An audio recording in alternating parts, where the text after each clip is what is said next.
வணக்கம். வருண் டாக்ஸில் பேச தவிர்த்த டாபிக். ஆனால் ஒரு வாரமாக எல்லாருமே வந்து இதை பேசுங்க பேசுங்க, ஏன் பேசலை, எந்த சேனலில் போய் உட்காந்து பேசினாலும் அதில் வந்து கமெண்ட் பண்ணுறாங்க. வருண் டாக்ஸாக இருக்கட்டும், இடம் மூலமாக இருக்கட்டும், வள்ளல் மீடியாவாக இருக்கட்டும், வெளில போயிட்டு வேற எங்கேயா பேட்டி கொடுத்துருந்தா கூட கீழே கமெண்ட் பண்ணுறாங்க. சில விஷயங்கள்லாம் வந்து பேசுறதுக்கு, அதாவது கேட்கறதுக்கு ஆவலாக இருக்கும். அந்த பேசுகிற இடத்துல வந்து பார்த்தா தவிர்த்துடலாமே. ஏன்னா வந்து பார்த்தீங்கன்னா கம்யூனல் டென்ஷன்ஸ் உண்டாக்கக்கூடிய எந்த ஒரு காணொலியும் பண்ணக்கூடாது அப்படின்றதுல ரொம்ப உறுதியாக இருக்கும். அதற்காக பேசக்கூடாத விஷயம் அப்படின்ற மாதிரிலாம் நம்ம பயந்து ஒதுங்கி போகிறதில்ல. ஆனால் இன்றைக்கி நிறைய பேர் வந்து இப்படி கேட்டுகிட்டே இருக்கிறப்போ பேசலை அப்படின்னா பேசாமல் இருக்கிறதே ஒரு தப்பாயிரும். அப்படிங்கிறதுனால ரொம்ப ரெஸ்பான்சிபிளான ஒரு கான்வர்சேஷன் வச்சுக்க போகிறோம் அப்படின்னு நினைக்கிறேன். கிஷோர் கே சாமி வந்து ரொம்ப அதிசயமாக இதை நான் வருண் டாக்ஸில் உங்களுக்கு பேசுகிறேன் அப்படின்னு சொல்லிட்டாரு. ஸோ டபுள் தமாக்கா தான். எனக்கும் கேட்கறதுக்கு ஆவலாக இருக்குது. அவரும் வந்து his come with lot of notes and facts. வணக்கம். ஸோ நான் சொன்னதில் ஏதாவது தவறு இருந்துச்சா? ஏன்னா ஒரு விஷயத்தை பேசி வந்து பார்த்திங்கன்னா அது முக்கியமாக சாதி ரீதியான, நம்பிக்கை ரீதியான விஷயங்களை வந்து நல்லா பேசுகிறதுக்கு வந்து சுவாரஸ்யமாக இருக்கும். நிறைய பேர் பார்ப்பாங்க, வியூஸ் வருன்றதுக்காக சும்மா பேசிட்டு போயிடக்கூடாது. அதுக்கு ஒழுங்காக வந்து ஓரமாக ஒத்தி போய் சினிமாவை பற்றிட்டு பேசிட்டு போயிடலாம். என்ன சொல்கிறீங்க நீங்கள்? இல்லை, I agree with you. But இது வந்து ஒரு டிஸ்பியூட். இரண்டு தரப்பு மக்களுக்கு மத்தியில் ஒரு டிஸ்பியூட்டாக அது எழுந்திருக்கு அப்படின்னும் பொழுது அதில் இருக்கக்கூடிய விஷயங்களை வந்து நம்ம எடுத்து பேசுறதுல ஒன்றும் தப்பு கிடையாது. அது எண்ட் ஆஃப் த டே ஒரு டிஸ்பியூட்டை நீங்கள் அட்ரஸ் பண்ணிங்கன்னா தானே, ஒரு பிரச்சனையை நம்ம வந்து அட்ரஸ் பண்ணால் தான் அது சொல்யூஷன் நோக்கி நம்ம போக முடியும், தீர்வை நோக்கி நம்ம போக முடியும். இப்போ நம்ம வந்து அந்த அந்த டிஸ்பியூட்டே நம்ம கண்டுக்காமல் போவோம் அப்படின்னு இருக்கிறது. ஏன்னா இங்கே வந்து ஒரு தவறான ஒரு பார்வை இருக்குது. ஏன்னா செக்யூலர் அப்படின்றதுக்கு அர்த்தம் என்ன அப்படின்னா மதச்சார்பற்ற அப்படின்னு இவங்க தமிழ் படுத்தியிருக்காங்க. ஆக்சுவலி அது தப்பு. அனைத்து மத நம்பிக்கைகளுக்கும் மதிப்பு கொடுத்து அப்படின்றது ஒரு சார்பா இல்லாதது தான் செக்யூலர். கரெக்டா? செக்யூலர் அப்படின்றது என்ன? அனைத்து மத நம்பிக்கைகளுக்கும் மரியாதை கொடுத்து அனைத்து மத நம்பிக்கைகளையும் உள்ளடக்கி இருக்கு. இதுதான் செக்யூலர். மதச்சார்பற்று இப்படி இருக்க முடியும்? ஏதோ ஒரு நம்பிக்கை இல்ல, ஏத்திசம்னா கூட அது ஒரு சார்பான விஷயம். நீங்க மதச்சார்பற்று எந்த நபருமே இருக்க முடியாது. நீங்க கடவுள் கூடாது அப்படின்னு சொல்றது மதம் சார்ந்த ஒரு கருத்து தான். இல்ல, நம்பிக்கை சார்ந்தது இப்படி கூட வச்சுக்கலாம். கடவுள் கூடாதுன்னு சொல்றது கூட மதம் சார்ந்த ஒரு கருத்து தான். அப்ப எப்படி நீங்க வந்து மதச்சார்பற்றன்னு சொல்லுவீங்க? ஓகே, நீங்க இப்ப வந்தே மாதரம்னு பாடுறோம். வந்தே மாதரம் வந்து நான் ஜவாஹர்லாம் நான் பாட மாட்டேங்கிறாரு, சரியா? இப்ப அவரை வந்து நீங்க மதச்சார்பற்றன்னு சொல்லுவீங்களா, மதம் சார்ந்துன்னு சொல்லுவீங்களா? அந்த பாயிண்டே மதம் சார்ந்த ஒரு விஷயமா வந்துருது. அதே வந்தே மாதத்தை எதுக்காக பாடணும்? எனக்கு ஜனகணமன இருக்கு, நான் ஏன் வந்தே மாதரம் பாடணும்? அப்போ அதை பாடுறவங்களாம் மதச்சார்பற்றுன்னு சொல்வீங்களா, மதம் சார்ந்துன்னு சொல்வீங்களா? சார்பு அப்படின்னு சொல்லலாம். எல்லாருக்குமே ஏதோ ஒரு சார்பு நிலை இருக்கு, சரியா? இதை எல்லாத்தையுமே மதிக்கணும். ஜவாஹர்லால் பாட விரும்பலை அப்படின்னா அதையும் நான் மதிக்கிறேன், சரியா? இதை நான் பாட வேண்டும்னு சொல்பவங்களையும் நான் மதிக்கிறேன். தமிழ்த்தாய் வாழ்த்து எனக்கு தெரிந்த ஜவாஹர்லாவோ ஆளூர் ஷானவாசோ பாடி நான் பார்த்தது கிடையாது. அதுவும் அவங்களோட நம்பிக்கைக்கு எதிராக, அது அவங்களுடைய நம்பிக்கை, சரியா? இதுக்குள்ள போய் நம்ம போய் நோண்டிக்கிட்டு இருக்க முடியாது. அப்போ உனக்கு தமிழ் பற்று இல்லையா நம்ம சொல்ல முடியாது. தமிழ் பற்று என்பதை தமிழ்த்தாய் வாழ்த்தை பாடித்தான் வர வேண்டும்னு கிடையாது, சரியா? இதெல்லாம் என்னென்னா புரிதலை ஏற்படுத்திக்கணுன்றது தான். ஒரு சமுதாயத்தில் ஒரு விஷயத்தை நம்ம அட்ரஸ் பண்ணோம் அப்படின்னா இங்கே இருக்கக்கூடிய அனைவருக்குமான சமுதாயம் தான் இது அப்படின்ற புரிதலை முதல்ல நம்ம ஏற்படுத்திக்கணும். நாம் நினைக்கிறது மட்டுமே சமுதாயம் அப்படின்னு நம்ம பார்க்கக்கூடாது.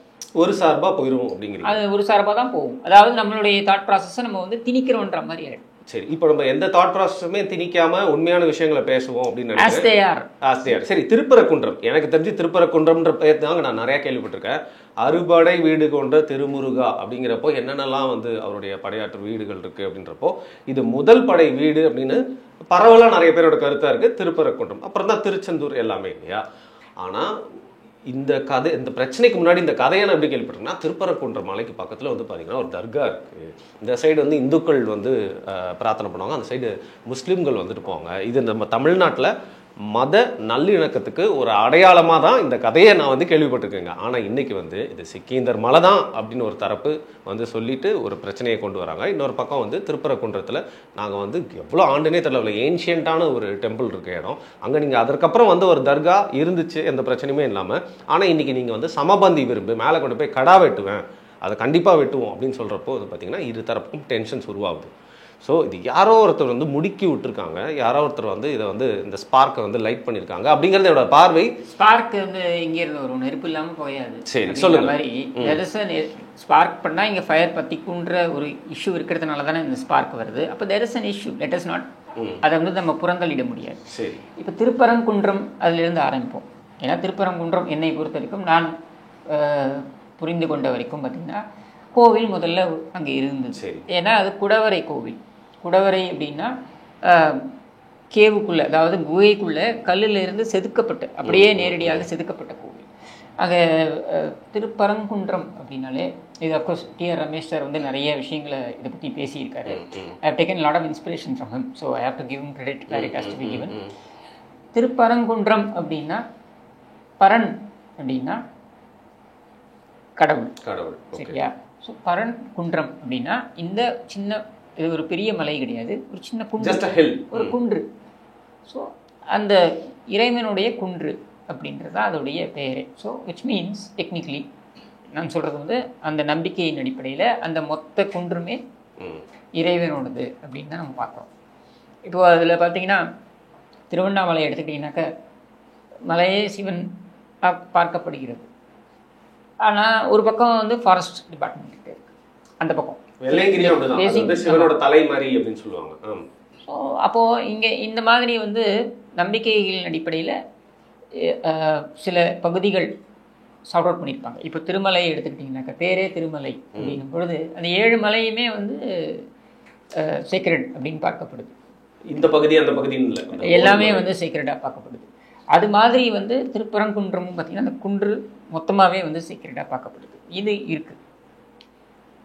குடவரை கோவில், அது சிவனுடைய கோவில். அதில் முருகப்பெருமான் பிரசித்தி பெற்றிருக்கிறார். காசி விஸ்வநாதர் கோயிலா? பட் சிவன் கோவில் அது. திருப்பரங்குன்றம், பரன் என்பது சிவனை குறிக்கிறது. அங்கே முருகர் பிரசித்தி பெற்றிருக்கிறார்.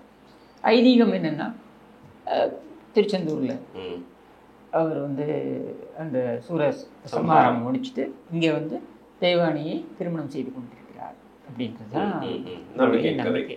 ஓகே, இது ஒரு பக்கம். இதெல்லாம் நம்பிக்கை சார்ந்ததுன்னு வச்சுக்கோ.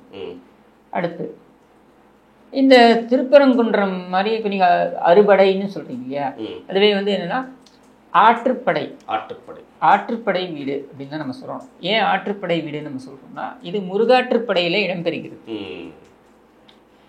இப்போ நிறைய பேர் வந்து இந்த திருப்பரங்குன்றம், திருச்செந்தூர் அப்படின்ற வழியில் பார்த்தீங்கன்னாக்கா பழனின்னு, பழனியில் மேலே இருக்க கோவில் கிடையாது, ஆற்றுப்படை கோவில். கீழே திரு ஆவினன்குடி அப்படின்னு இருக்கு இல்லையா, அதுதான் வந்து ஆற்றுப்படை கோவிலாக வரும். இது வந்து சப் டெம்பிள், அதோடைய இணை கோவிலாக உருவாக்கியது, அது இணை கோவிலாக பார்க்கப்படும். இப்படியாக வந்து இந்த நம்பிக்கைகள் இருக்குது. இதன் அடிப்படையில் ரிச்சுவல்ஸு காலங்காலமாக நடந்துக்கிட்டு இருக்கு, சரியா?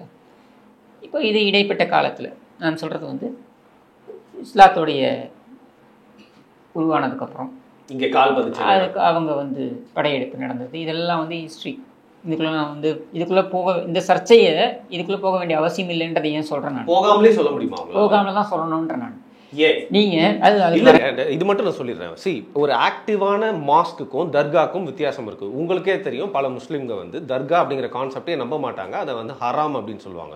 அப்படி இருக்கிறப்போ அது ஒரு ஆக்டிவாக இல்லாத தர்காவாக இருக்குது, அதில் எடுத்துகிட்டு போய் ஒரு சமபந்தி வைப்போம், ஆட்டை வெட்டுவோன்றப்போ தானே ஒரு பிரச்சனையாக இது வெட்டு. அதுக்கு நான் வரேன், I will come to that. அதெல்லாமே the other aspect of it.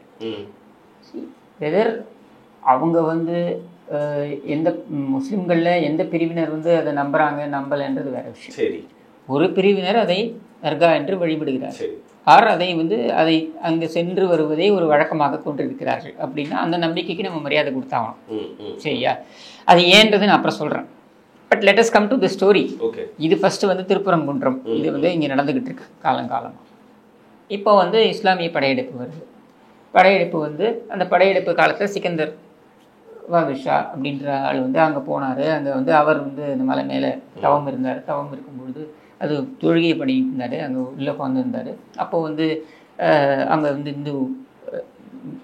இந்த இராணுவத்தினர், திருப்பாண்டியன் அவரோட இராணுவத்தினர் வந்தாங்க, அவரை வெட்டிட்டாங்க. அப்புறம் அவங்க வருத்தப்பட்டு அதுக்கப்புறம் அங்கே வந்து அந்த தர்கா உருவானதுன்றது இன்னொரு பக்கம் தரக்கூடிய நம்பிக்கை, சரியா? இது எப்படி ஒரு நம்பிக்கையோ அது மாதிரி ஏதோ ஒரு நம்பிக்கை, சரியா? நம்பிக்கைகளுக்கு நாம உள்ள போயிட்டு இது நம்பிக்கையா இருக்கக்கூடாதுன்னு சொல்ல முடியாது. ஏன் எதுக்கெல்லாம் கேட்டிருக்க கூடாது? எந்த நம்பிக்கை வேணாலும் இதெல்லாம் அடிப்படை உரிமையில வருது, சரியா? So we cannot get in to that aspect of it. ஆனால் இங்கே இஷ்யூ என்ன அப்படின்னா, யார் படையெடுப்பு நடத்தினாங்க, இல்லை யாரை கொடுமைப்படுத்தினாங்க அப்படின்றதெல்லாம் வந்து இந்த டிஸ்பியூட்குள்ளே வர முடியாது. இது இடம் சார்ந்த பிரச்சனை, சரியா?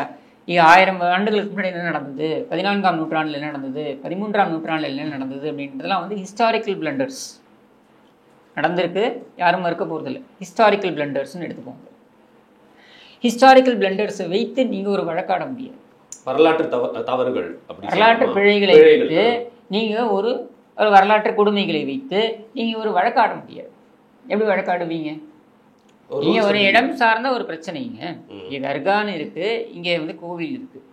தர்காவில் சில வழிமுறைகள் இருக்குது, கோவிலில் சில வழிமுறைகள் இருக்குது.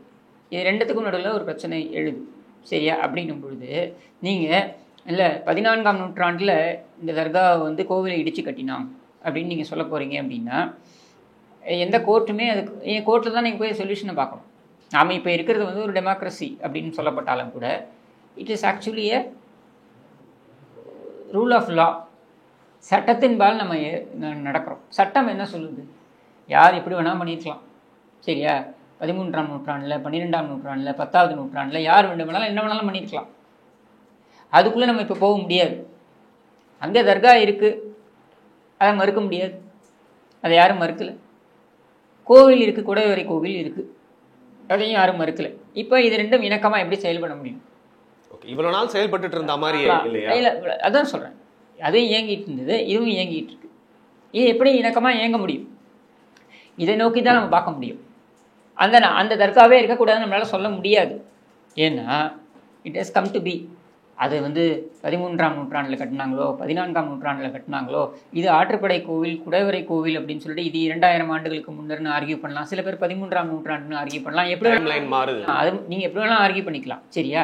இதெல்லாம் நம்பிக்கை சார்ந்தது, அதுக்குள்ளே நம்ம போகவே வேண்டிய அவசியம் கிடையாது. என்ன கேட்டிங்கன்னா இது வந்து பல்லாயிரக்கணக்கான ஆண்டுகளாக இருக்குதுன்னு நான் சொல்லுவேன், சரியா? பட் என்னோட நம்பிக்கையை நான் வந்து திணிக்க முடியாது. நாம் வந்து இங்கே பார்க்க வேண்டியது என்ன? தர்கா என்பது ஹஸ் கம் டு பி, அங்கே இருக்குது. அதே மாதிரி கோவிலும் அங்கே இருக்குது. இப்போ இவங்களுக்குள்ள பிரச்சனை அவ்வப்போது வந்திருக்கிறதா? கண்டிப்பாக வந்திருக்கும். இப்போவே வருதுன்னா அன்றைக்கி வந்திருக்காதா? புரிதல் கொஞ்சம் கம்மியாக தான் இருந்தது. பல சமயத்தில் இந்த பிரச்சனைகள் அப்போது வந்திருக்கு. ஏன்னா அந்த பகுதியே பார்த்தீங்கன்னா முஸ்லீம்கள் படையெடுப்பாங்க, திருப்பி இந்துக்கள் மீட்டெடுப்பாங்க, திருப்பி முஸ்லீம்கள் படையெடுப்பாங்க, இப்படி மாறி மாறி இருந்தது. ஆமாம், இப்படி வந்துட்டே இருந்தது. அப்படின்றதுனால உங்களுக்கு ஏதோ ஒரு இடத்துல பிரச்சனைகள் வந்திருக்கலாம். பட் இன்றைக்கி இருக்கக்கூடிய சூழலில் நீங்கள் எப்படி இதை பிரச்சனையாக அணுக முடியும் அப்படின்னா இதுக்கு நமக்கு வந்து சட்டம் தான் வழி கொடுக்க முடியும். ஏன்னா வேறன்றது கான்ஸ்டிடியூஷன். என்னுடைய அடிப்படை உரிமை என்பது, நம்பிக்கை என்பது என்னுடைய அடிப்படை உரிமையில் வந்துடுது, உங்களுக்கும் அதே மாதிரி அப்படின்னும் பொழுது நீங்கள் அதன்படி தான் நம்ம இயங்க முடியும். அப்போ இதை எப்படி நீங்கள் அணுகுவீங்க? இந்த கோவிலுடைய உரிமைகள் என்ன அப்படின்றது குறித்து நீதிமன்றத்திற்கு ஏற்கனவே போயிருக்காங்க. நான் சொல்கிறது பார்த்தீங்கன்னா 1921ஆம் ஆண்டே இது சம்மந்தமாக போயிருக்காங்க நீதிமன்றத்திற்கு. போன பொழுது திருப்பரங்குன்றத்தில் ஒரு சின்ன பகுதி வந்து நெல்லித்தோப்புன்னு ஒரு பகுதி இருக்குது. இந்த நெல்லித்தோப்பு பகுதியில் தான் இந்த தர்கா இருக்குது, சரியா? ஸோ இந்த தர்காவில் இருக்கக்கூடிய முஸ்லீம்கள் இவங்க வந்து நீதிமன்றத்துக்கு போகிறாங்க. அது சபார்டினேட் ஜட்ஜ், ஒரு கீழ்நிலை நீதிமன்றம், சரியா? அப்போ இது எங்கே ஆரம்பிக்குது அப்படின்னா அவங்க என்ன சொல்கிறாங்கன்னா இந்த மொத்த மலையும் எங்களோடது தான் அப்படின்னு இந்துக்கள் தரப்பு சொல்கிறாங்க. இவங்க வந்து என்ன சொல்கிறாங்க, முஸ்லீம்கள் தரப்பு என்ன சொல்கிறாங்கன்னா நாங்கள் வந்து இந்த தர்கா வந்து எங்களோடது, இந்த தர்கா பகுதி வந்து எங்களோடது அப்படின்னு அவங்க சொல்கிறாங்க. ஸோ முஸ்லீம்கள் தரப்பு, இந்துக்கள் தரப்பு, அரசாங்க தரப்பு, இந்த மூணு இவங்க அது இதுக்கு போகிறாங்க, இது நீதிமன்றத்துக்கு போகிறாங்க. சபார்டினேட் கோர்ட் கீழ்நிலை நீதிமன்றம், கீழ்நிலை நீதிமன்றம் மதுரை நீதிமன்றம் சபார்டினேட் ஜட்ஜ் அவர் வந்து என்ன சொல்கிறாருன்னா அரசாங்கத்துக்கு இதில் இடம் இல்லை, கோவிலுக்கு இதில் சொந்தம் இருக்குது, அந்த இடம் சுற்றி இருக்கக்கூடிய இடம் வந்து கோவிலோடது தான். ஏன்னா அது பரன்குன்றம் அப்படின்ற பொழுது அது கோவிலோடது தான், அவங்க தான் அதை என்ஜாய் பண்ணிகிட்டு இருக்காங்க ரைட்ஸை. ஆனால் இங்கே தான் இஷ்யூ இருக்குது. ஆனால் நெல்லித்தோப்பில் அந்த மசூதி, அது தர்கான்னு வச்சுக்கோங்க, அதுவும் அதோடைய கொடிக்கம்பும் இருக்கு இல்லையா, அதுக்கு ஏறி போகிற படி தனியாக இருக்குது. இந்த படிகளும் அது வந்து முஸ்லீம்களுக்கு சொந்தமானது, இந்த நம்பிக்கைக்குரியவங்களுக்கு சொந்தமானது அப்படின்றத அவர் வந்து தெளிவுபடுத்திட்டார். ஸோ அந்த சபார்டினேட் நீதிமன்றத்தோடைய தீர்ப்பு வந்து 25 ஆகஸ்ட் 1923 அன்றைக்கு வந்துருச்சு. அதாவது நல்லா புரிஞ்சுக்கோங்க, இந்துக்கள் வந்து இந்த கோவில் மட்டும் இல்லை, கோவிலை சுற்றி இருக்கக்கூடிய பகுதிகள் இதெல்லாம் அப்படின்னு சொல்கிறாங்க. இந்த மலையே எங்களோடது, இந்த குன்று அதுவே எங்களோடதுன்னு சொல்கிறாங்க. முஸ்லீம்கள் வந்து இல்லை எங்களோடது தர்கா பகுதி எங்களது அப்படின்றாங்க.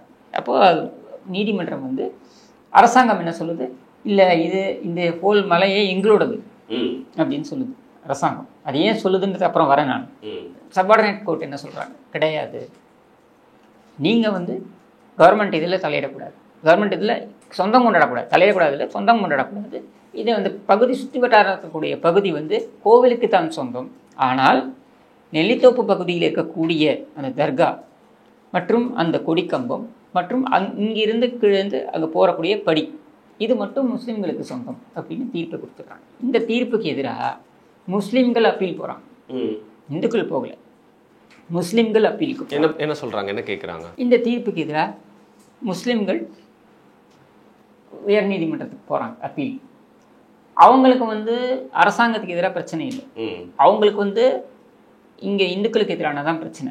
அதனால் அவங்க உயர் நீதிமன்றத்துக்கு போகிறாங்க. உயர் நீதிமன்றம் என்ன சொல்லுதுன்னா 3 வருஷம் எடுத்துக்குது. ஏன்னா அந்த தீர்ப்பு வந்து 25 ஆகஸ்ட் 1923 கீழ்நிலை நீதிமன்றத்தில் வந்துருச்சு. இவங்க அப்பீல் போகிறாங்க. அப்பீல் போகும்போது முஸ்லீம்கள் அப்பீல் போகும்போது உயர்நீதிமன்றம் 3 ஆண்டுகளுக்கு அப்புறம் எடுத்துக்குது. உயர்நீதிமன்றத்தில் என்ன சொல்லுதுன்னா, நீங்கள் வேணால் கவர்மெண்ட்டை சேர்க்காமல் இருக்கலாம் இந்த விஷயத்தில், ஆனால் நாங்கள் சேர்த்து தான் ஆகும். ஏன்னா அவங்களும் வந்து கீழ் நீதிமன்றத்தில் அவங்களும் பார்ட்டியாக இருந்திருக்காங்கன்றதுனால நாங்கள் இங்கே சேர்த்துப்போம் அப்படின்னு சொல்லி அவங்கள சேர்த்துக்கிறாங்க. அந்த நீதிமன்றம் கடைசியில் அப்பீல் எடுத்துக்கிறாங்க. என்றைக்குன்னா 4 மே 1926 அன்றைக்கி எடுத்துக்கிறாங்க, அப்பீல் எடுத்துக்கிறாங்க. எடுத்துட்டு அவங்க ஒரே நாள் விசாரித்து தீர்ப்பு கொடுத்துட்றாங்க. அவங்க என்ன சொல்கிறாங்கன்னா, இந்த மலை அரசாங்கத்திற்கு சொந்தம், முழு மலையும் அரசாங்கத்திற்கு சொந்தம் அப்படின்னு கொடுத்துட்டு அதுக்கப்புறம் என்ன சொல்கிறாங்கன்னா, முஸ்லீம்களோட அந்த அப்பீலை வந்து இது பண்ணிடுறாங்க, அதாவது டிஸ்மிஸ் பண்ணிடுறாங்க. முஸ்லீம்களும் இந்துக்களும் 2 பேருமே வந்து இதில் வந்து உரிமை கொண்டாடுறாங்கன்றதை நாங்கள் ஏற்றுக்கிறோம், 2 பேருக்குமே இதில் உரிமை இருக்குது அப்படின்றதையும் பண்ணிடுறாங்க. ஆனால் அந்த உரிமையோட வரம்பு எது வரைக்கும் எது வரைக்கும்ன்றதை நாம் முடிவு பண்ணலை, அது வந்து அவங்கவுங்க முடிவு பண்ணிக்கிட்டோம் அப்படின்ற மாதிரி விட்டுறாங்க. சரியா? அப்புறம் திருப்பியும் குழப்பம் தானே. அதுதான் கீழ்நிலை நீதிமன்றம் 30 நாள் எடுத்துக்கிச்சு விசாரிக்கிறதுக்கு. இதை இவங்க ஒரே நாளில் சரியா இன்ஸ்டன்ட் தீர்ப்பு இது பண்ணிட்டு இது பண்ணி இதுக்கு ரொம்ப இழுத்தடிக்க வேண்டிய அவசியம் இல்லை, இவ்வளோதான் அப்படின்னு சொல்லிட்டு. ஸோ இப்போ திருப்பரங்குன்றம் கோவிலை பற்றி அவங்க விவரிக்கிறாங்க. அவங்க என்ன சொல்கிறாங்க, இது வந்து இப்போ ப்ரிவி கவுன்சிலுக்கு வருது. ப்ரிவி கவுன்சிலுக்கு வரணும் அப்படின்னா நார்மலாக என்ன ஆகும், அப்போல்லாம் வந்து சுப்ரீம் கோர்ட் கிடையாது, கீழ்நிலை நீதிமன்றம், உயர் நீதிமன்றம். உயர் நீதிமன்றத்தில் ஒரு தீர்ப்பு வந்துருச்சுன்னா அந்த தீர்ப்புக்கு அப்பீல் போகணும்னா நீங்கள் என்ன பண்ணலாம்னா, பாம்பே பிரசிடென்சி இருந்தது, பாம்பே ஹைகோர்ட் இருக்கும், கொல்கத்தா ஹைகோர்ட் இருக்கும், இந்த மாதிரி வேறு ஏதாவது ஒரு ஹைகோர்ட்டுக்கு எடுத்துகிட்டு போயிட்டு அவங்களோட பர்மிஷனோட நீங்கள் வந்து இப்போ சப்போஸ் பாம்பே ஹைகோர்ட்டில் ஒரு தீர்ப்பு வருதுன்னா மெட்ராஸ் ஹைகோர்ட்டில் அப்பீலுக்கு வருதுன்னா மெட்ராஸ் ஹைகோர்ட்டுக்கு எடுத்துகிட்டு வந்துட்டு இவங்களோட பர்மிஷனோட நீங்கள் ப்ரிவி கவுன்சில்னு இருக்குது லண்டன் போகணும். ஸோ இந்த டிஸ்பியூட்லாம் தீர்க்கணும்னா நம்ம லண்டன் போய் ஆகணும். லண்டன் தான் ப்ரிவி கவுன்சில், அவங்க தான் அதை முடிவு பண்ணுவாங்க. இங்கே பார்த்தீங்கன்னா 3 நீதியரசர்கள் அதில் உட்கார்றாங்க. அதில் ஒரு நீதியரசர் இது முஸ்லீம், ஓகே சரியா, இவங்களோட பெஞ்ச் இது பண்ணுது. அவங்க வந்து ரொம்ப தெளிவாக இதுக்குள்ளே போகிறாங்க. அவங்க என்ன சொல்கிறாங்கன்னா, இந்த கோவிலுடைய புராதனத்தை அலசி ஆராயிறாங்க. இந்த கோவில் வந்து மலைப்பிரகாரம் அப்படின்னு குறிப்பிடப்படுது. இதில் 1844 இருக்கக்கூடிய ரெக்கார்ட்லலாம், பிரிட்டிஷ் ரெக்கார்டில் இது ஈஸ்ட் இந்தியா கம்பெனி வந்த போதிலிருந்தே இது வந்து ரெக்கார்ட் பண்ணுறாங்க. இப்போ மலைப்பிரகாரம்னும் பொழுது பிரகாரம்னா என்ன, சமஸ்கிருத வார்த்தை, சுற்றி வரக்கூடியது அப்படின்றது. ஸோ பிரதட்சணம் பண்ணணும், பிரதட்சணம்னா என்ன, சுற்றி வரணும் அப்படின்றது. இது எல்லாமே வந்து இந்த கோவிலை சுற்றி நடக்கக்கூடிய விஷயங்கள். இந்த கோவில் ஒரு கோவில் மட்டும் இல்லை, பக்கத்தில் நான் சொன்ன மாதிரி காசி விஸ்வநாதர் கோவில் இருக்குது, இந்த பக்கம் மண்டபங்கள் இருக்குது, இது எல்லாமே இருக்குன்றதுனால இந்த ஹோல் ஏரியாவை அவங்க என்ன சொல்கிறாங்கன்னா 5,72,000 ஸ்கொயர் ஃபீட், 5,72,000 சதுர அடி இந்த கோவிலை சுற்றி இருக்கக்கூடியதெல்லாம் வந்து இது வந்து கோவில் தான் சொந்தம், கோவிலுக்கு தான் சொந்தம். இதுக்கு பல்வேறு ஆவணங்களே அவங்க முன்வைக்கிறாங்க. இந்த ஆவணங்கள் எல்லாம் வந்து செக் பண்ணிட்டு தான் சொல்கிறாங்க. சரியா செக் பண்ணிவிட்டு இது சொல்கிறாங்க. இது சொல்லிவிட்டு என்ன சொல்கிறாங்கன்னா, தர்கா மேலே செயல்படலாம், கோவிலுடைய சரௌண்டிங் இருக்கக்கூடிய இடம் இருக்கு இல்லையா, சபார்டினேட் ஜட்ஜ் என்ன கொடுத்தாரோ அந்த தீர்ப்பு ரைட் அப்படின்றத சொல்லி முடிச்சிடுறாங்க. அது அப்படியே இருக்கும் அந்த தீர்ப்பு. ஸோ இந்த தீர்ப்பு என்றைக்கு வருது? 1931 மே 12 இந்த தீர்ப்பு வருது. சரியா? இப்போ இந்த தீர்ப்பு இஸ் பைண்டிங் ஆன் எவ்ரிபடி. இது முடிவு எடுக்கப்பட்டு விட்டது அப்படின்னு அர்த்தம். இப்போ அதுக்கப்புறம் என்ன ஆகுது? கான்ஸ்டியூஷன் வருது, நம்மளுடைய அரசியல் சாசனம் வருது. அன்றைக்கும் வந்து நமக்கு வந்து ஒரு அரசியல் சாசனம்ன்ற தன்மை கொண்ட ஒரு சட்டம் இருந்தது. அது என்னென்னா, அந்த இந்த கவர்மெண்ட் ஆஃப் இந்தியா ஆக்ட் 1908 ஆரம்பிச்சு 1908, 1920, 1935 இந்த மாதிரி கவர்மெண்ட் ஆக்ட் இந்தியா ஆக்ட்லாம் இருந்தது. இதெல்லாம் முடிஞ்சு நம்மளோட கான்ஸ்டியூஷன் 1950 வந்துடுது. இந்த கோவிலில் அப்பப்போ பிரச்சனை வரும்பொழுதெல்லாம் வந்து, அதாவது இந்த கோவிலுக்கும் அந்த தர்காவுக்கும் பிரச்சனை வரும்பொழுதெல்லாம் இது வந்து அப்பப்போ கோர்ட்டுக்கு போகும்போதும் பேசிஸ் வந்து இதுதான், கோவிலோடு தான் அந்த இடம் அப்படின்றதுல எந்த மாற்று கருத்தும் கிடையாது. இது வந்து தீர்ப்பு கொடுக்கப்பட்டு விட்டது, பிரிவி கவுன்சில் கொடுக்கப்பட்டது, இட்ஸ் பைண்டிங் ஆன் எவ்ரிபடி. சரியா? நம்மளுடைய நீதிமன்றங்கள் வந்து சுதந்திர இந்தியாவில் வந்த நீதிமன்றங்களுக்கும் இது பைண்டிங். ஓகே, அதை தொடரும் அந்த தீர்ப்பு அப்படியே. 1857 ஜூரிஸ்டிக்ஷனும் இருக்கும். இது 1931 வந்த தீர்ப்பு அப்படின்றதுனால இது பைண்டிங். சரியா? இப்போ கேள்வி என்ன அப்படின்னா, இங்கே ஆடு மாடுகளையும் நான் கொண்டு போவேன் இப்படின்னு இவங்க கிளம்புறாங்க இல்லையா, இதுக்கு என்ன சான்று கொடுக்க போறாங்க இவங்கன்றது கேள்வி. சான்றுனா எனக்கு புரியல, என்ன ரீசன் சொல்ல போறாங்க? என்ன ரீசன் நீங்க சொல்ல போறீங்க? இது உங்களுடைய ரிலீஜியஸ் கஸ்டமா, உங்க ரிச்சுவலா, இதுக்கு முன்னாடி பண்ணிருக்கீங்களா, ஏன் இதுக்கு முன்னாடி பண்ணிருக்கீங்களான்ற கேள்வி வருதுன்னா, 1991 இந்த அத்வானியோட ரத யாத்திரை இதெல்லாம் வந்த சமயத்தில் நரசிம்மராவ் கவர்மெண்ட் வந்து ஒரு இதை கொண்டு வராங்க, பிளேசஸ் ஆஃப் வர்ஷிப் ஆக்ட் அப்படின்ட்டு, வழிபாடு தலங்களுடைய சட்டம் அப்படின்ட்டு.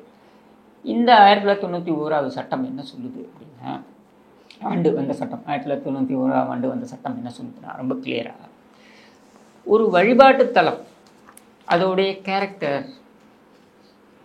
குணாதிசயம், அதோடைய குணாதிசயம் அப்படின்றது ரிலீஜியஸ் கேரக்டர் என்னவாக இருந்ததோ, அதாவது 1947 ஆகஸ்ட் 15 நம்ம சுதந்திரம் பெற்ற பொழுது அதோடைய குணாதிசயம் கேரக்டர் நல்லா புரிஞ்சுக்கோங்க, அந்த கேரக்டர் என்னவாக இருந்ததோ அது அப்படியே தொடரணும், எதுவுமே மாற்றக்கூடாது, அதில் எந்த மாற்றமும் பண்ண முடியாது. அதில் ஏதாவது மாற்ற முனைந்தீங்கன்னா அவங்களுக்கு 3 ஆண்டு தண்டனை இப்படின்னு சட்டம் வந்துருச்சு. இதை எடுத்து இப்போ நீதிமன்றத்துக்கு போகிறோம், அது நீதிமன்றத்தில் வந்து காங்கிரஸ் போயிருக்கு, இதை வந்து இதை வந்து மதிக்கணும் அப்படின்னு சொல்லி காங்கிரஸ் போயிருக்கு, இது இன்னொரு தரப்பு போயிருக்கு, இதெல்லாம் போயிட்டுருக்குன்னு வைங்க. பட் இது ரொம்ப இம்பார்ட்டன்ட் டாக்குமெண்ட். என்னென்னா 1947 அந்த குணாதிசயங்கள் என்னவோ, இப்போ தர்காவில் நீ வந்து ஆடு மாடு வெட்டுறது ஆர் பலி கொடுக்குறது இது மாதிரியான விஷயங்கள்லாம் நடந்துகிட்டு இருந்ததுன்னா நீ வந்து தாராளமாக அதை கொண்டு போகிறது யாரும் தடுக்க முடியாது. ஆனால் அதை நீ திடீரென்று செய்வாய் என்றால் அது சட்டப்படி தப்பு. ஓகே, இன் திஸ் கேஸ் குற்றச்செயல். இன் திஸ் கேஸ் இப்போ the onus is on the Muslims. Okay, ஏன்னா அந்த சுற்றுவட்டாரம் முழுக்க 5,72 சதுர அடி அப்படின்றது வந்து இந்துக்களுக்கு சொந்தம் அப்படின்னு தீர்ப்பு வந்துருச்சு. அப்படின்ற நிலையில் நிலைத்தொப்புக்கு நீ அந்த படி வழியாக எடுத்துகிட்டு போகிற அந்த படி வழியாக போகிறீங்க இல்லையா, இந்த போகக்கூடிய வழி ஒன்று உனக்கு சொந்தம் அப்படின்ற நிலையில் அங்கே நீ புதுசாக ஏதாவது ரிச்சுவலை கொண்டு வரதுக்கு உனக்கு அனுமதி இருக்கானா? இல்லை. ஏன்னா இது வழியாக தான் நீ அங்கே போகணும், நிச்சயமா நீ இதை தாண்டி தானே அங்கே போகணும். அப்போ இது வழியாக நான் எப்படி அனுமதிப்பேன்?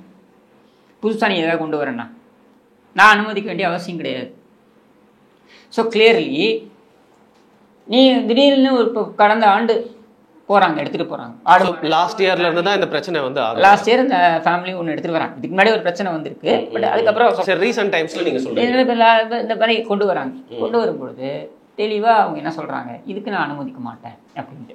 தென் இன்னொரு பிரச்சனை வருது, இது மெட்ராஸ் ஹைகோர்ட்டுக்கு வருது. என்னென்னா அங்கே வந்து தொழுகை பண்ணுறாங்க அந்த நெல்லித்தோப்பு போகிற ரூட்டில், கோவிலுக்கு போகிற பகுதியிலையும் இந்த பகுதியிலையும் ஒன்றா இருக்குது. இந்த இடத்துல வந்து தொழுகை பண்ணுறாங்க இவங்க, இது எங்களுக்கு டிஸ்டர்பன்ஸாக இருக்குது அப்படின்னு இந்துக்கள் தரப்பு போகிறாங்க. அப்போது கோர்ட் என்ன சொல்லுது, ஹைகோர்ட் என்ன சொல்லுதுன்னா, அவங்க வந்து 30 நிமிஷம் தானே பண்ண போகிறாங்க, இந்த 30 நிமிஷத்துக்கு நம்ம அலோவ் பண்ணலாம், தொழுகையை அலோவ் பண்ணலாம், தொழுகையை அலோவ் பண்ணலாம் 30 நிமிஷத்துக்கு அந்த வழி பாதையில் அப்படின்னு சொல்லிட்டு அலோவ் பண்ணுறாங்க. இவ்வளோதான் கன்செஷன் கொடுக்கப்படுது. இப்போ நான் வந்து இந்த ஆடு மாடை கொண்டு போவேன்னு ஒரு ஃபேமிலி வரும்பொழுது போலீஸ் அவங்கள தடுத்து நிறுத்துறாங்க. தடுத்து நிறுத்தி இவங்களை கூட்டு போய் போலீஸ் ஸ்டேஷனில் வச்சு விசாரிக்கிறாங்க. எதுக்கு நீங்கள் வந்தீங்க, எங்கிருந்து வந்தீங்க, திடீர்னு ஏன் வரீங்க அப்படின்ட்டு. எல்லாம் நார்மலாக தர்காவுக்கு வரவங்கெல்லாம் என்னென்னா ஏர்வாடிக்கு போயிட்டு ஏர்வாடியிலேருந்து இங்கே வர்றது வழக்கம் அவங்களுக்கு. அது மட்டும் இல்லாமல் அங்கே வந்து சந்தனக்கூடு விழா, அது எதுனால கந்தூரி விழா இதெல்லாம் நடக்கும். இந்த மாதிரி விழா நடக்கும்போது கோவிலிருந்து மரியாதை அங்கே போகும். அதே மாதிரி இங்கே திருவிழா நடக்கும்போது அங்கிருந்து இங்கே மரியாதை வரும். தமிழ்நாட்டில் பல இடத்துல நடக்கக்கூடிய மத நல்லெண்ணெய்களை பழக்கம். தீபம் ஏற்றுவது அப்படின்ற ஒரு சிக்கல் இருந்தது. இந்த தீபம் ஏற்றுவதுன்ற சிக்கல் ஆங்கிலேயர் காலத்திலே இருந்தது. அதாவது கார்த்திகை தீபம் ஏற்றுவது, காசி விஸ்வநாதர் கோவிலுக்கு பக்கத்தில் இருக்கக்கூடிய ஸ்டூபியில் வந்து அதை ஏற்றுறது அப்படின்னு வச்சுருந்தாங்க. அதை வந்து நிறுத்திட்டாங்க. அதை நிறுத்திட்டாங்கன்னு உடனே இவங்க பிரிட்டிஷ்காரங்கள்ட்ட போகிறாங்க. அவங்க எந்த ரெஸ்பான்ஸும் கொடுக்கல, அதுக்கு அலோவ் பண்ணலை. அதுக்கு அலோவ் பண்ணலை அப்படின்றது அதுக்கப்புறம் சுதந்திரம் வாங்கினதுக்கப்புறம் நாம் வந்து இதுக்கு போகிறோம். இதுக்கு கோர்ட்டுக்கெலாம் போய் அவங்க அலோவ் பண்ணுறாங்க அங்கே ஏற்றலான்ட்டு. ஆனால் அதுக்கு எதிர்ப்பு தெரிவிக்கிறாங்க இவங்க. இப்போ எங்கே ஏற்றுறாங்க அப்படின்னா அங்கே ஒரு பிள்ளையார் இருக்குது, அதுக்கு மேலே வந்து ஏற்றிக்கிட்டு இருக்காங்க. ஆனால் அங்கே வந்து மோட்ச தீபம் தான் ஏற்றுறது, உச்சி பிள்ளையார்னு. அங்கே வந்து மோட்ச தீபம் தான் ஏற்றுவாங்க. மோட்ச தீபம்ன்றது என்னென்னா இறந்து போனவங்களுக்கு மரியாதை செலுத்தும் வகையில், அவங்களுக்கு வழிகாட்டும் வகையில் மோட்ச தீபம்னு ஏற்றுவாங்க. சமாதி மேலே இருக்கா மாதிரி அது. நம்ம இப்போ உதாரணத்துக்கு சொல்லி ஜெயலலிதா அவங்க மறைந்த பொழுது பார்த்தீங்கன்னா மோட்ச தீபம்னு எல்லா கோவில் கோபுரத்துலையும் ஏற்றினாங்க. அது மாதிரி கருணாநிதி இறந்த பொழுதும் ஏற்றிட்டு ஒரு மரியாதை அவங்களுக்கு, அவங்களுடைய ஆத்மா வந்து இறைவன் அடையணும் அப்படின்றதுக்காக மோட்ச தீபம் ஏற்றுவோம். அந்த மாதிரியான இதை வந்து நீங்கள் எப்படி நீங்கள் கார்த்திகை தீபத்தை ஏற்றுவீங்க? அந்த கணக்கில் வராது. அதனால இது வந்து தப்பு அப்படின்னு சொல்லி இவங்க வந்து கோர்ட்டுக்கு போய் அவங்க என்ன சொன்னாங்கன்னா, இல்லை நீங்கள் 15 அடி வரைக்கும் நீங்கள், அதாவது தர்காலேருந்து அந்த இடத்துலேருந்து 15 அடி வரைக்கும் நீங்கள் வந்து ஏற்றிக்கலாம் அப்படின்னு பர்மிஷன் இருக்குது. அப்படின்னாலும் கூட 150 அடி தள்ளி ஏற்றிக்க சொல்லி கோர்ட் பர்மிஷன் கொடுக்குது. சரியா? அதுவும் இன்னும் அமலுக்கு வரல, நடைமுறைக்கு வரல அப்படின்னு சொல்லப்படுது. இப்போ கேள்வி என்ன? ரொம்ப simple. Let us look at the solution now. இப்போ நீங்கள் எடுத்துகிட்டு போகணும்னு சொல்கிறீங்க மேலே, இது உங்களுடைய வழக்கமாக இருந்ததா? கோவிலில் இந்த வழக்கங்கள் இருந்திருக்கு அப்படின்றது எல்லாமே டாக்குமெண்டட். அந்த மாதிரி உங்களுக்கு இதாக டாக்குமெண்டடாக இருந்ததுன்னா நீங்கள் அதை காமிங்க. இது எங்களுடைய வழக்கமாக இருக்குது, இந்த இயரில் பண்ணியிருக்கோம், இந்த பிரசிடென்ட் நாங்கள் பண்ணியிருக்கோம் அப்படின்றத நீங்கள் காமிங்க. இல்லை உங்களுடைய ரிச்சுவலில் அது இருக்குது, புதுசாக கண்டுபிடிச்சிருக்கோம் அப்படின்னு சொல்ல போகிறீங்கன்னா அதை காமிங்க. சரியா? இது ஓனர்ஸ் யார் மேலே இருக்குது? அவங்க தரப்பில் தான் இருக்குது. சரியா? இப்போது இங்கே என்ன பிரச்சனை ஆகுதுன்னா, இந்த சிக்கந்தர் பாதுஷா ஒரு அயோக்கியன், அவன் ஒரு கொடுங்கோலன், அவனை எப்படி வந்து வழிபடலாம், இதையெல்லாம் வந்து இந்துக்கள் தரப்பு பேசக்கூடாத விஷயங்கள். அது நீங்கள் வந்து ஆட்டை எடுத்துகிட்டு போனீங்கன்னா நாங்கள் பன்னிக்கறி இது பண்ணுவோம், அந்த மாதிரி சில பேர் முட்டாள்தனமாக சொல்கிறாங்க. அடுத்தது அதுக்கு வரேன். முதல்ல இந்த வீட்டுக்கு வருவோம். அவன் கொடுங்கோல், அவன் கொடுங்கோலனோ அவன் என்னவோ, சரியா? அவங்க நம்பிக்கை அவங்க வணங்குறாங்க. உனக்கு என்ன வந்தது? உனக்கு என்ன வந்தது? தர்கா அங்கே இருப்பதை இந்துக்கள் தரப்பே வந்து மறுக்க முடியாது. தர்கா அங்கே இருக்குது, கோர்ட்டுடைய டாக்குமெண்ட்டும் அதான் சொல்லுது. சரியா? அதுவும் சப்பார்டினேட் கோர்ட்டு, இந்துக்களுக்கு ஆதரவாக தீர்ப்பு கொடுத்த கோர்ட்டே கூட என்ன சொல்லுது, நெல்லித்தோப்பில் அங்கே தர்கா, அதான் அவங்க வச்சுக்கலாம் அப்படின்னு சொல்லிடுது. தர்கா வந்துருச்சு. உன் கோவிலை இடித்து வந்திருந்தால் நீ பேசலாம், ஆனால் அங்கே தர்கா உருவாயிடுச்சு. as I told you, இதெல்லாம் 600-700 ஆண்டுகளுக்கு முன்னர் நடந்தது. சரியா? அதை நீ மாற்ற முடியாது இன்னைக்கு. சரியா? இப்போ உடனே அயோத்தி கோவிலை எடுத்துகிட்டு வருவாங்க. அயோத்திக்கு ஒரு சட்டம், இங்கே ஒரு சட்டம் பண்ண. அயோத்தி கோவிலையும் அதே தான். சரியா? அயோத்தி கோவிலையும் கோர்ட் என்ன சொல்லிடுச்சு, ராமர் கோவிலை யார் இடித்தார்கள் என்பதற்குள் நாங்கள் செல்ல மாட்டோம். நீங்க சொன்னீங்களே historical blunder. This court has no jurisdiction. கோர்ட்டுக்கு ஜூரிஸ்டிக்ஷனே கிடையாது. கோர்ட் என்ன கேட்டுச்சு, 1857 இருந்து தொடர்ச்சியாக அங்கே வழிபாடு நடத்தியதற்கு சான்றுகளை இருதரப்பும் கொடுங்கள் அப்படின்ட்டு. இந்துக்கள் தரப்பு கொடுத்தாங்க, முஸ்லீம்கள் தரப்பால் கொடுக்க முடியல. இதுதான் உண்மை. சரியா? அதனால் அதையும் இனி குழப்பிக்க கூடாது. நாம் இங்கே சொல்லக்கூடியது என்ன, நீதிமன்றம் ஒரு தீர்ப்பை கொடுத்துருக்கு, அதன்படி அங்கே தர்கா இயங்கணும், அதற்கு முழு பாதுகாப்பை இந்த அரசாங்கம் கொடுக்கணும். சரியா? குடவரை கோவில் இருக்குது, கோவிலுடைய சம்பிரதாயங்கள் பாதிக்கப்படக்கூடாது. சம்பிரதாயங்கள் பாதிக்கப்படுகின்ற வழியில், அந்த வகையில் அதன் வழியாக எதையும் அனுமதிக்க முடியாது. இதுவரையில் நடந்திருந்தால் அனுமதிக்கலாம், இதுவரையில் நடக்கலைன்ற பட்சத்தில் அனுமதிக்க முடியாது. இப்போ கேள்வி, நாங்கள் அசைவம் கொண்டு போய் சாப்பிடலாமா கூடாதா? அதாவது பலியிடாம அசைவத்தை கொண்டு போய் மேலே கொண்டு போய் இப்போ போலீஸ் அதை அலோவ் பண்ணியிருக்காங்க. எனக்கு தெரிந்து இந்துக்கள் தரப்பு அதை அப்ஜெக்ட் பண்ணலாம். அதாவது நீங்கள் உங்களுடைய இதுவாக எடுத்துகிட்டு போகிறீங்கன்னா அது வேறு விஷயம். நெல்லித்தோப்பு ரூட்லேருந்து நீங்கள் எடுத்துகிட்டு போகிறீங்கன்னா அது வேறு விஷயம். எங்களோட வழியாக நீங்கள் எடுத்துகிட்டு போகிறீங்கன்னா அதுக்கு நாங்கள் அனுமதிக்க முடியாது அப்படின்னு சொல்லி அப்ஜெக்ட் பண்ணி கோர்ட்டுக்கு போகலாம். ஏன்னா இது போலீஸ் போகலாம். ஏன்னா என்னுடைய வழிமுறைக்கு நேர் எதிராக இருக்குல்ல அது. நீ இது வரைக்கும் அதை பண்ணியிருக்கேன்னா அதோட ப்ரூஃபை காமி அப்படின்னு சொல்லி அவங்க போகலாம். சரியா? ஆனால் இப்போ நடந்திருக்கிறது என்ன அப்படின்னா, வீம்புக்கு அங்கே நவாஸ்கனி வர்றாரு. நவாஸ்கனிங்கிறவர் எம்பி ராமநாதபுரம் எம்பி. ராமநாதபுரம் எம்பிக்கு திருப்பரங்குன்றத்தில் என்ன வேலை? நீ இதுக்கு அங்கே வர? சரி, நீ அங்கே வரன்னு வச்சுப்போம். நீ உனக்கு அங்கே வழிபாடு இருக்கான்னா அதுவும் கிடையாது. ஏன்னா நீ தர்காக்களுக்கு போக மாட்ட. ஷிர்க்குன்வ இதெல்லாம் சொல்லக்கூடிய பிரிவு உன்னோடது. சரியா? ஆனால் நீ அங்கே வீம்புக்கு வர. சரி, ஓகே, அவங்களோட உரிமையை பாதுகாப்பதுக்கு வரேன்னு வச்சுப்போம். அங்கே வந்து வீம்புக்கு நீ வந்து நான்வெஜ் சாப்பிட்றேன்னு சொல்கிற. இப்போ இன்றைக்கி என்ன சவால் விட்டுருக்க நீ? நான் நான்வெஜ் சாப்பிட்றது நீ பார்த்தியான்ட்டு. உன் கூட வந்தவங்களாம் சாப்பிட்ருக்காங்க, அந்த ஃபோட்டோஸ் இருக்குது, எல்லாத்தையும் எடுத்து வெளில போட்டிருக்காங்க. அப்பட்டமாக வெளில வந்துருக்கணும் போது நீ எப்படி மறுக்க முடியும்? அசிங்கமாக இல்லையா இது உனக்கு? உனக்கு கொஞ்சம் வேலையை உன்னை நாடாளுமன்றத்துக்கு மக்கள் இதான் ராமநாதபுரத்தில் அனுப்பி வச்சாங்களா?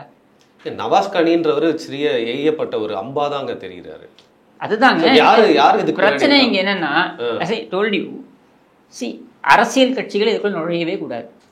யார் நுழைஞ்சா?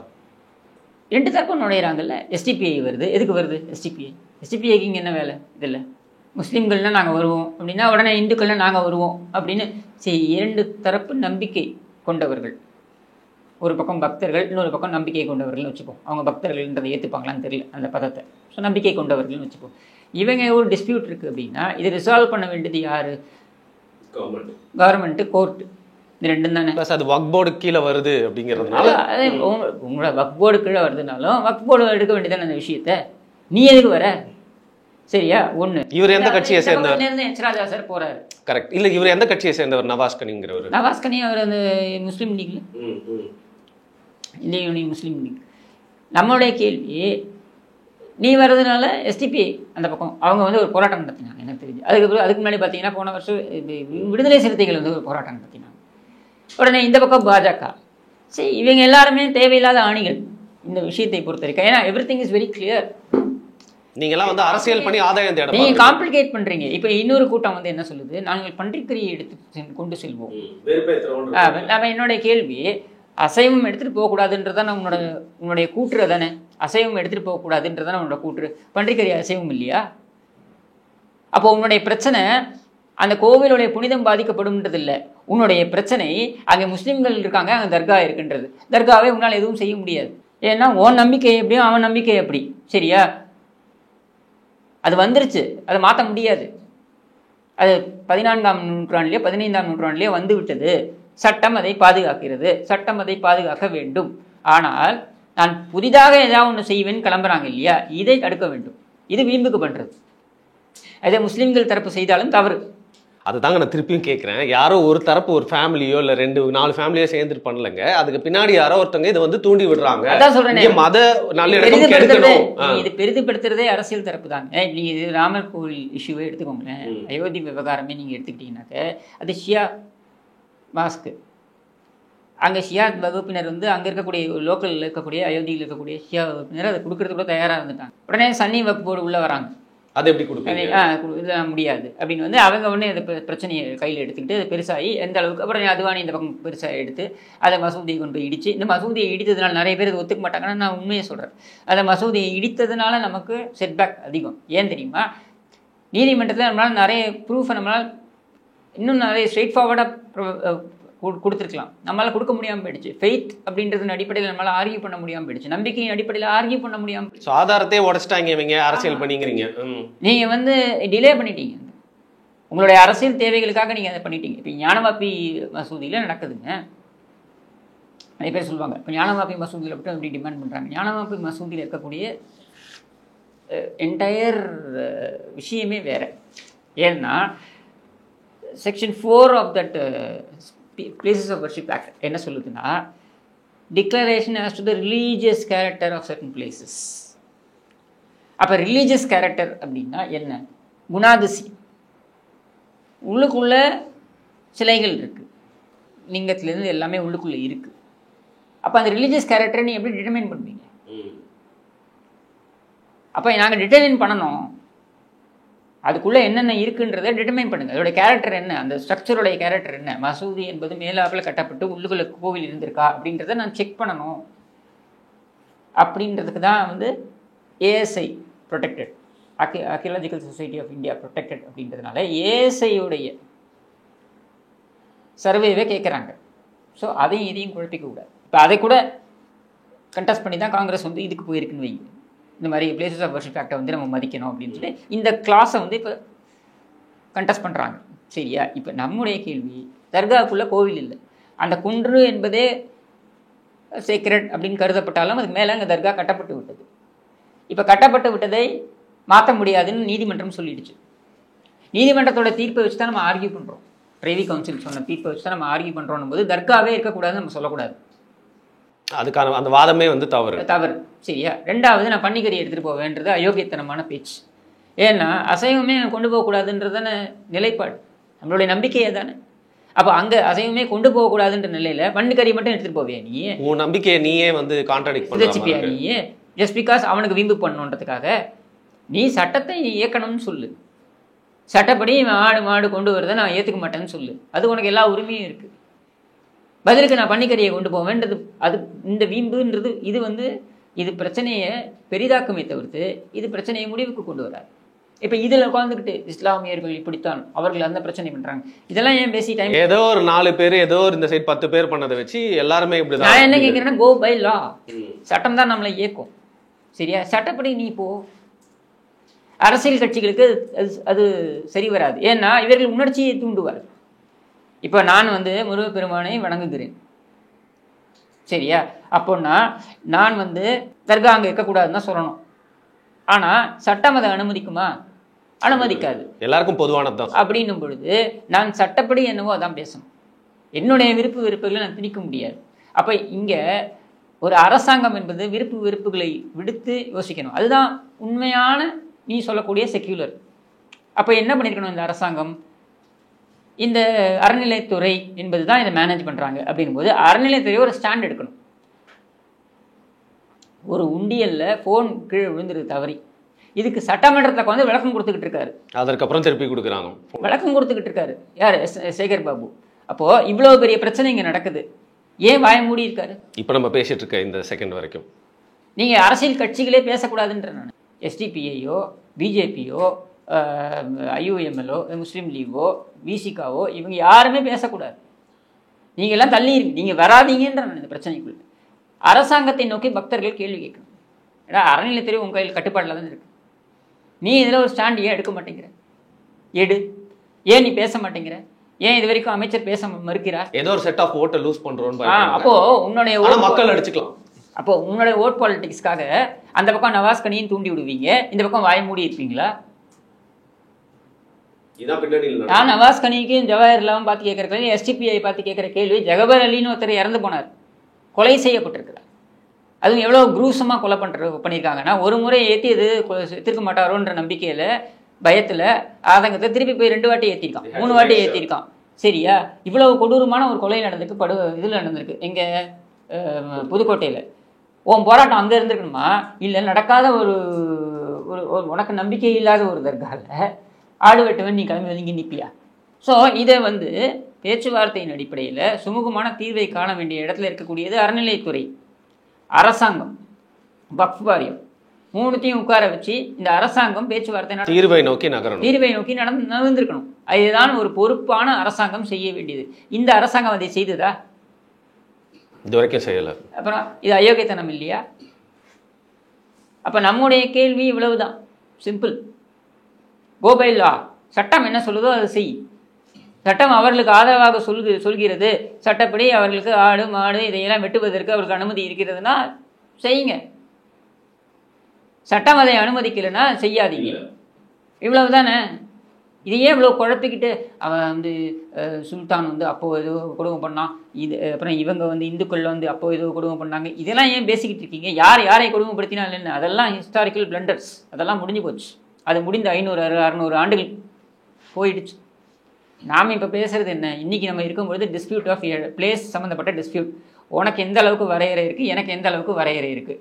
உன் தர்காவும் அங்கே இருக்கும், என் கோவிலும் அங்கே இருக்கும். இதை மாற்ற முடியாது.